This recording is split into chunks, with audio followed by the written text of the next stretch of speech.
오늘 말씀은 사도행전 21장과 21장 27절부터 22장까지를 커버하도록 하겠습니다. 사도행전 21장 27절부터 22장 전체를 보는데 그 중에서 저희는 27절부터 36절까지 말씀을 보시겠습니다. 사도행전 21장 27절부터 36절 말씀 찾으셔서 저와 한 절씩 교독하시겠습니다. 제가 먼저 21장 27절 봉독해 드리겠습니다. 그 이레가 거의 참해 아시아로부터 온 유대인들이 성전에서 바울을 보고 모든 무리를 충동하여 그를 붙들고 외치되 이스라엘 사람들아 도우라.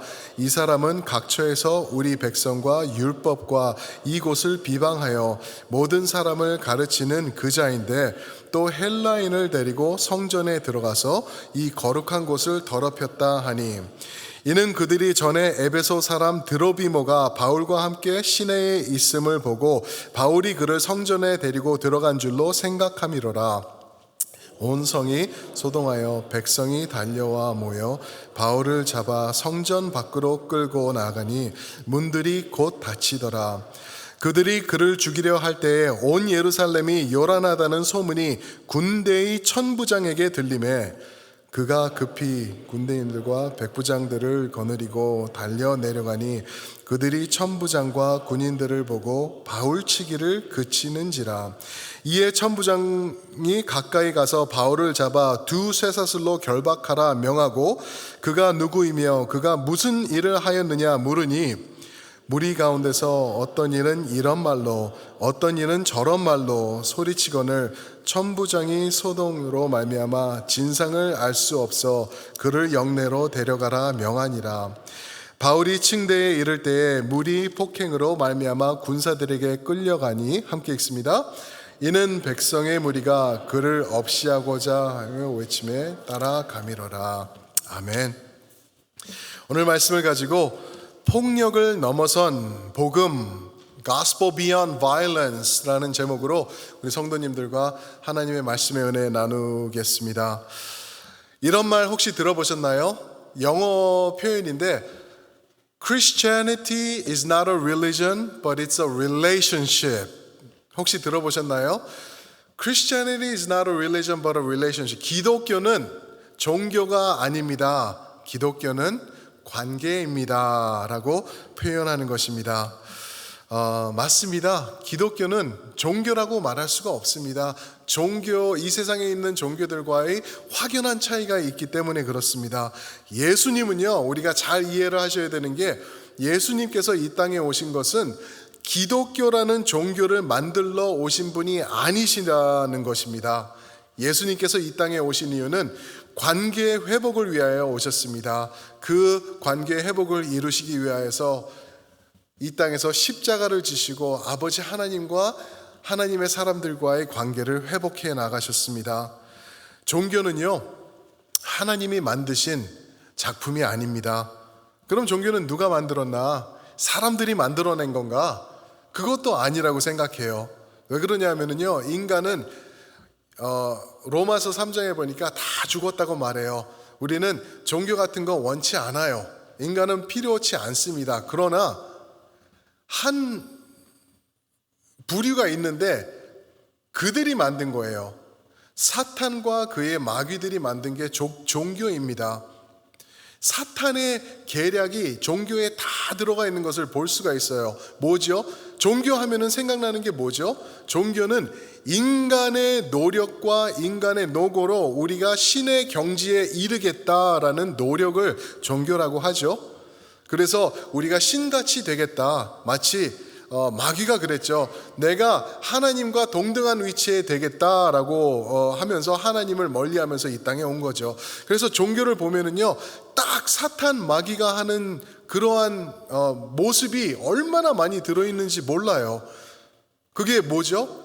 하나님과 동등해지고 싶어하는 모습, 거룩해지는 모습, 선량해 보이는 모습, 그런 것으로 우리에게 다가오는 그러한 것을 볼 수가 있습니다. 인간의 노력으로는요, 하나님께서 말씀하시죠. 하나님과 같은 그 경지에 이를 수 없다라고 명확히 성경을 통해서 말씀하십니다. 그러나 사탄은 어떻게 하죠? 너 할 수 있어. 지금 거룩하잖아. 종교 통해서 열심히 하잖아. 이렇게 하면 되잖아 라고 거짓말로 우리에게 다가오고 진리를 흉내를 냅니다. 진리인 것처럼 흉내를 내요. 사탄이 하는 게 그거예요. 고린도후서 11장 14절과 15절을 보시면은 사탄도 자기를 광명의 천사로 가장한다라고 그랬습니다. 자기를 의의 일꾼으로 자기를 둔갑시키는 게 그리 어려운 일이 아니다라고 사탄을 그렇게 성경이 말하고 있습니다. 거룩한 모습으로 거룩해 보이는 식으로 사람들을 미혹하면서 참된 하나님을 예배하는 것을 못하게 다른 쪽으로 종교를 만들어서 이끌어가는 그러한 사탄의 계략이 거기 있다라는 것입니다. 오늘 말씀은 바울의 삶을 통해서 그런 종교가 어떤 모습인지 고스란히 폭로해 주는 말씀입니다. 종교는 과연 어떻고 본질 하나님을 잃어버린 종교는 어떠한 폭력의 모습으로 세상에 다가오고 있는지 오늘 말씀이 정확히 우리에게 보여주고 있습니다.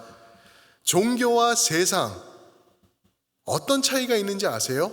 별반 차이가 없어요. 마치 종교는 산속에 들어가 있고 예배당으로 들어와 있고 그러니까 세상과 구분된 것 같은데 절대 그렇지 않습니다. 결국에는요, 종교와 세상은 예수님을 죽음으로 몰아간 합작이라는 것을 우리가 또한 볼 수가 있죠. 종교가 예수님을 십자가로 몰아갔죠. 종교의 이름으로 몰아갔습니다. 그리고 세상을 통하여서 예수님을 십자가에 못 박았던 것을 우리가 말씀을 통하여서 정확히 볼 수가 있습니다. 하나님이 없는 하나님이 빠지신 본질을 잃어버린 종교는 도대체 어떠한 모습인가 오늘 말씀을 통해서 우리가 보면서 우리는 더욱더 그 본질을 붙잡자라는 그러한 목적을 가지고 오늘 이 말씀을 들었으면 좋겠습니다. 첫 번째로요, 종교와 세상의 폭력을 우리가 좀 보았으면 좋겠습니다. 오늘 말씀을 보시면은 이제 사도 바울이 20장 22절 말씀을 보면은 성령에 매여 성령의 이끌림을 따라 예루살렘에 들어간다라고 얘기를 했어요. 사람들이 말렸죠. 선지자들도 말렸어요. 거기 가면 큰일 난다. 이렇게 묶이게 될 것이다. 제발 가지 마세요. 선생님 가지 마세요. 큰일 난답니다. 왜 가세요? 라고 했는데 바울은 그러지 마라. 성령에 매여서 내가 이끌림 받아 가는 것이다 라고 미리 말했죠. 그렇게 해서 들어온 것이 지금 예루살렘입니다. 예루살렘에 들어와서 성전 가서 예배 드리자마자 이 악한 일이 일어나기 시작했어요.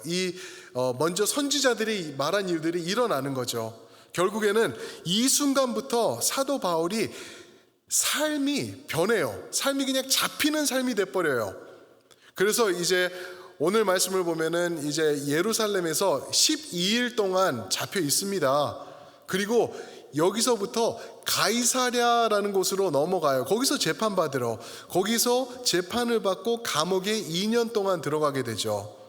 그 다음에는 로마로 또 옮겨져 갑니다. 거기서 또 재판을 받아요. 그래서 로마에서 2년 동안 하우스 어레스트, 집에서 갇혀서 지내게 돼요. 2년 동안. 그래서 보면은 4년이 넘는 기간을 바울이 감옥에 갇혀서 지내는 거죠. 그리고 그 마지막에 가서는 결국에는 유명한 가이사 네로라는 황제를 통하여서 참수형을 받는 이 바울이 모습이 이제 드러나게 되는 것입니다. 이 바울이 감옥에 들어가고 잡히는 이게 어디서부터 비롯된 것인가 하면은 바로 오늘 말씀, 오늘 구절에서 이제 바울이 넘겨지는 거죠. 사람들이 바울을 막 공격을 해온 거예요. 그들이 바울을 향해서 공격해온 게 무엇이냐 하면은 이 사람이 에베소에서 온 드로비모라는 사람, 29절 말씀이죠. 드로비모라는 사람을 데리고, 이방인이죠. 이방인을 데리고 우리의 거룩한 성전으로 들어갔다. 내가 봤다. 나도 봤다. 이 사람들이 말하는 게 옳다 하고 많은 사람들이 모여들기 시작한 거예요. 그래가지고 어떻게 하죠? 이들이 바울을 데리고 나가서 결국엔 죽이려고 공격을 해옵니다.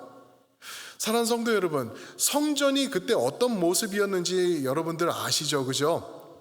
성전을 이렇게 도면으로 보시면은 성전이 렉탱고 모양으로 되어 있고요. 성전을 주위로 성전 안에 이방인의 뜰이라는 곳이 있습니다. 거기는 누구든지 갈 수 있어요. 이방인의 뜰이 이렇게 있어요. 그리고 이방인의 뜰을 지나면은 요 허리쯤까지 되는 벽으로 만들어져 있어요. 그래서 이방인들도 뜰에서 보면은 안에가 보일 정도로. 그 다음 뜰이 뭐냐면은 여인들의 뜰이었습니다. 여인들의 뜰. 그 뜰에는요 유대인 여인들밖에 못 들어가요. 이방인이 들어갔다는 죽음이에요. 죽음. 그 허리까지 오는 벽, 여인들의 뜰을 이제 이방인의 뜰에서부터 구분하는 그 벽에는 조세프스라는 그 학자가 거기 써 있던 말을 기록한 게 있는데, 이방인들은 이 담을 지나서 들어올 때 죽음은 너희의 잘못일 것을 깨달아야 할지니라, 이런 뜻으로 글이 써 있었어요. 생각을 해보세요. 성전을 주위를 두르는 그 벽에 죽음이라는 단어가 계속 써 있었던 거예요. 죽음 들어오면 죽여 그렇게 써 있었죠. 이제 이방인의 뜰을 지나서 여인의 뜰을 지나면은 이스라엘의 뜰이에요. 거기는 유대인 남자가 들어가고, 이스라엘의 뜰을 지나서는 이제 제사장의 뜰, 그래서 4개의 뜰로 만들어졌던 게 성전이죠. 그런데 바울을 음모하는 게 어떤 거냐면은 이방인의 뜰에서 드로비모라는 사람을 데리고 여인의 뜰을 지나서 들어갔다라고 지금 거짓으로 그를 공격해 오고 있는 것입니다. 이런 누명을 씌우는 거예요. 그랬을 때 이 사람들이 확인을 하나요? 확인하지 않아요. 결국은 바울을 공격하면서 죽음으로 몰아가고 있는 거예요. 근데 여기서 제가 질문을 드리고 싶은 게, 만약에 이게 사실이었다면은 바울만 왜 잡았는지, 왜 이방인 드로비모는 여기서 온데간데가 없는지, 그게 질문이죠. 그렇죠? 둘 다 들어갔으면 이방인 죽인다고 써 있었잖아요. 그러면 드로비모를 먼저 죽였어야 되는 거 아닌가? 그런데 드로비모는 보이지가 않아요. 바울만 잡고 지금 난리치고 있는 거예요. 이것은 분명히 음모라는 거죠. 바울을 죽이기 위한 거짓 음모였다라고 말할 수 있습니다. 마치 요한복음 8장에 보시면은 간음하다 잡힌 여자가 있었죠. 그죠? 간음하다 잡힌 여자를 예수님께 데려왔을 때 간음하다 잡힌 남자는 있었나요? 없었어요. 여자만 데리고 왔어요. 그러니까 그거는 그 여자를 죽이기 위한 것이 아니라 예수님을 시험하려고, 예수님을 궁지에 몰려고 했던 것처럼 동일한 모습이 비슷하게 여기에 바울에게 적용되고 있는 것을 우리가 생각해 볼 수 있습니다. 30절 보시면은 성전 밖으로 끌고 나갔다 말하고 있어요. 그리고 성전 밖으로 나갔을 때 철커덩 하면서 성전 문들이 닫히는 거예요. 많은 것을 의미하죠. 그 문이 닫히는 것은 이제는 죽이겠다라는 거예요. 그리고서는 폭행을 시작합니다. 죽이는 것을 목적을 삼아 32절에는 때리고 있었던 거예요. 그런데 그 순간 바울이 목숨을 구할 수 있는 기회가 찾아오는 게 천부장, 높은 군인이죠. 그 위치의 사람이 소식을 듣는 거예요. 지금 성전 앞에서 난리가 났습니다. 큰 요동이 있습니다. 빨리 가보세요 해가지고 내려온 거예요. 그래서 천부장이 나타나니까 바울을 공격하고 때리고 폭행하고 폭력질을 하던 사람들이 다 멈추는 거예요. 왜요? 이 사람 앞에서 잘못하다가 자기네들 다 혼나게 생겼거든요. 잡혀가게 생겼거든요. 그러니까 천부장이 어떻게 하냐면은 바울을 쇠사슬로 묶은 다음에 영내로 데리고 들어가요. 정말 한 발만 늦었으면은 바울이 죽었을 거죠. 죽었었을 것을 우리가 볼 수가 있는 거죠. 보이시나요, 성도 여러분? 이게 본질을 잃어버린 종교의 모습이라는 것입니다. 진리가 없고 하나님을 붙잡지 않고 나의 나의 거룩함, 내가 추구하는 것, 이것만 따지고 있는 이 성전에 있던 유대인들은 종교로 둔갑해버린 것이고, 종교의 이름으로, 거룩의 이름으로 얼마든지 사람을 확인하지도 않고 쳐서 죽일 수 있는 그러한 것이 바로 종교였다라고 말하고 있습니다. 반면에 그럼 세상은 어떤가요? 세상은 좀 합리적이어 보이지 않나요?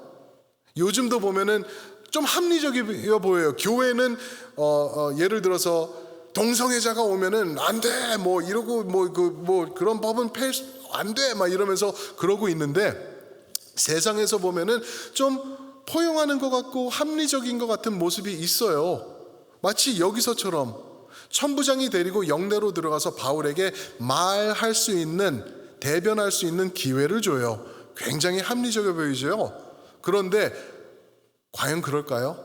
22장 24절에 보면은 그것도 아니더라고요. 바울을 그 플래줄럼이라는 그 채찍으로 다시 한번 때려서 놔주려고, 그거는 거의 죽음이었죠. 예수님을 볼 때 그런 채찍질을 가하려고 또 다가가는 그 세상의 모습을 또한 보고 있습니다. 세상도 죽음이에요. 결국에는 4년 후에 우리 사도 바울을 참수형시키는 그게 세상이다라고 말하고 있는 것입니다. 이러한 둘 다 죽음의 모습밖에 없는 것이에요. 거룩해 보이는 종교나 합리적이어 보이는 세상이나 결국에는 그 결과에는 죽음뿐이다라는 것을 성경이 우리에게 말씀해주고 있는 것입니다. 이렇게 본질을 잃어버린 종교와 마지막 때의 세상의 폭력이 가해지는 이러한 세상에서 이런 것에 둘러싸여 있는 우리 성도님들과 저는 어떻게 반응하면서 살아야 될까요? 그게 다음 포인트인데요. 두 번째 포인트입니다. 폭력 가운데서의 복음을 우리가 사수해야 된다라는 것입니다. 폭력을 두려워하는 것이 아니라 복음을 더욱더 붙잡고 나아가는 것이 우리에게 주어진 과제이다라는 것입니다. 바울은요, 이제 천부장이 나타나서 구원을 합니다. 목숨을 건져요. 근데 아마 이 순간에 벌써 눈에는 멍이 들어 있었고요, 이마는 찢어졌고 머리는 다 뽑혀 있었고 헛들어져 있었고 옷도 찢어지고 피투성이가 돼 있었을 거예요. 많이 맞았어요 벌써. 그런데 이를 이제 천부장이 기회를 주면서 합리적으로 세우죠. 말할 기회를 주는 거예요. 그게 22장 말씀의 전체입니다. 근데 이 22장 말씀을 보시면은요, 기가 막혀요. 바울이 어떤 말을 하는지 굉장히 디테일한 말을 하는데, 여러분들 같으면 어떠한 말씀을 하셨을 것 같아요? 지금 누명을 쓴 거 아닙니까? 억울한 상태예요. 내가 이유도 없이 잘못한 게 없는데 얻어맞은 거예요. 피가 터져가지고 지금 난리가 나서 지금 끌려온 겁니다. 그러면은 이렇게 말할 수 있는 기회가 생겼으면은 저 같으면은 그랬을 거예요. 당신들이 나를 봤냐고, 내가 이방인 데리고 예배당 그 성전에 들어가는 거 봤냐고, 증거 대보라고, 증거. 나 억울하다고, 내가 왜 맞아가지고 이렇게 피투성이가 돼야 되는지, 누구야 나를 제일 먼저 때린 사람, 아까 내가 본 것 같은데 빨간 옷 입은 사람 어디 있어? 그 사람이 제일 먼저 때려 하면서 막 저의 억울함을 호소하면서 또 복수심까지 막 부글부글 끓으면서 그러지 않았을까. 저는 제 자신을 한번 생각을 해봐요. 억울하기 때문에, 잘못한 게 없기 때문에. 그러면서 바울은 근데 어떻게 했냐면은요, 22장 1절에 보시면은 부형들아, 내가 지금 여러분 앞에서 변명하는 말을 들으라. 부형들아 라고 불러요. 영어로 보니까 brothers and fathers 그러고 있어요. 그 표현은 무슨 말이냐면요, 바울이 알던 사람들이라는 표현이에요. 그 이제 앞에 영내에서 쓴 겁니다. 그리고 자신을 죽이겠다고 덤비던 또 자기 자신을 막 때리던 유대인들이 앞에 쫙 있는 거예요. 군인들이 있고. 바울이 서서 둘러본 거예요. 둘러봤을 때 자기가 예전에 같이 공부했던 바울이 바리새인이었지 않습니까? 그들이 있었던 거예요. 그리고 자기가 존경하던 선생도 있고 자기가 가르쳐줬던 제자들도 있는 거예요. 그러니까 말하는 거예요. 부형들이요, brothers, fathers. 그러면서 하는 말이, 나 억울해 죽겠습니다. 누가 나 왜 때리냐, 이러는 게 아니라 그가 한 말은 단 한마디예요. 한마디가 진행되는 게 결국에는 무슨 말이냐면요, 예수 그리스도의 복음을 전합니다. 나 아프고 억울해 죽겠어요가 아니라 복음에 집중하는 사도 바울의 모습을 보는데요, 어떤 식으로 얘기를 하냐면요, 1절부터 5절 보시면은 예수를 만나기 전 어떤 일이 자신에게 있었는지를 얘기를 해요. 그게 지금 누명 쓴 거랑 무슨 상관이지? 할 정도로 얘기를 합니다. 그래서 자기는 유대인으로서 가말리알 교사에게 교육을 받았다. 가말리알이라면요, 요즘으로 치면 서울대라는 거예요. 최고의 그 랍비 선생에게 내가 교육을 받았다. 당신들도 알잖아, 같이 있었잖아 라고 말하고 있는 거예요. 그러면서 자기가 이 유대인들처럼 예수 그리스도의 도를 얼마나 자기가 막 공격하고 박해했는지 당신들도 안다 이 말이에요. 자기는 사람 죽이기까지 했다라고 말하고 있어요. 스데반이죠. 그런 말을 하고 있어요. 예수 만나기 전에 자신의 모습. 그리고 두 번째로 하는 게 자신이 예수를 어떻게 만났는지에 집중을 하고 있어요. 내가 더 박해를 하려고 길을 가고 있는데 갑자기 밝은 빛이 비쳐서 내 눈이 멀고 내가 넘어지게 됐는데 음성이 들리는데 그게 바로 예수님의 음성이었고, 그래서 예수님을 만나서 저쪽으로 갔는데 볼 수가 없었는데 거기서 아나니아라는 사람, 당신들도 알잖아, 그 훌륭한 존경받는 아나니아, 그 사람이 나를 찾아와서 눈을 다시 한번 볼 수 있게 말을 해줬다, 이런 얘기를 하고 있는 거야. 그러면서 이제 공통점을 만들어가고 있죠. 가말리엘? 아나니아? 우리가 아는 사람들인데, 우리가 존경하는 선생들인데, 그 사람 중심으로 예수님에게 집중하고 있는 바울의 모습을 보고 있죠. 어떻게 회심했는지 말하고 있어요. 근데 마지막에 하나를 더 말하는 게 뭐냐면은 17절부터 21절까지 예수님을 만난 다음에 자신의 변한 삶을 얘기를 해요. 예수님을 만난 다음에 어떻게 변했는지, 예수님께서 너를 이방인들에게 보낸다, 예루살렘에서 나가서 이방으로 나아가라 라고 말합니다. 그죠? 그랬을 때 그게 21절 말씀이에요. 이방인들에게 라고 그 단어가 나오자마자 다시 한번 소동이 일어나요. 그것 봐, 이방인 그랬잖아, 죽여라 죽여라. 그래서 다시 한번 사람들이 일어나는 것을 볼 수가 있어요. 얼마나 무섭죠? 종교가. 또 세상 앞에선 종교는요, 거룩한 척 하려고 그러지도 않아요. 또 죽이라고 외치고 있어요. 그리고 세상은 합리적인 척 하면서 우리는 이해해, 우리는 정당해, 우리는 정의로워 라고 하면서 그렇지 않아요. 그랬을 때, 외쳤을 때 끌고 내려가서 24절에 보니까 다시 채찍으로 때릴 준비를 하고 있어요. 그때 바울이 나는 로마 사람이다 라고 말해서 다시 한번 목숨을 건져요. 그런데 사랑하는 성도 여러분, 얼마나 위험한가. 그때나 지금이나 2000년 전이나 2020년도나 얼마나 이 땅에서 이 악행과 폭력과 이런 그 노여움, 이런 게 종교와 세상을 통하여서 성도들을 공격해 오고 있는지 우리가 볼 수 있어요. 이럴 때 우리는 어떻게 해야 되나? 이런 위협과 폭력이 있을 때 우리는 어떠한 모습으로 이 세상을 살아가야 되나? 그게 복음의 말씀입니다. 예수님께서 하시는 말씀은요, 너희 그럴 때 움츠려들어, 방어해, 세상에 나가지 마, 그러는 게 아니라 오히려 더욱더 굳건히 서라라고 우리에게 말씀하세요. 그러면서 하시는 말씀이 종교와 세상은 우리의 신앙과 어울릴 수가 없다라고 말을 해요. 우리의 신앙은요, 하나님의 법을 따르는 신앙이고요, 종교는 하나님을 잃어버린 것이에요. 세상은 하나님 생각도 안 하는 마귀의 소유권에 있는 사람들이잖아요. 그런데 우리는 누구라고요? 하나님의 법대로 사는 사람들. 무슨 말이냐면은 하나님의 법대로 사는 사람들이 세상에서 편안하게 살아갈 수 있을까라는 질문을 우리에게 던져주시는 거예요. 절대 그럴 수 없는 거죠. 만약에 사랑하는 성도 여러분, 여러분들이나 제가 이 세상을 사는데 아무런 문제가 없어요. 아무런 손해보는 게 없어요. 그리고 아무런 문제가 없이 오히려 세상이 나를 굉장히 위해주고 그런다고 그러잖아요. 그럴 때 질문해 보셔야 돼요. 과연 내 안에는 하나님의 법으로 가득 차 있나? 예수 그리스도가 있는 건가?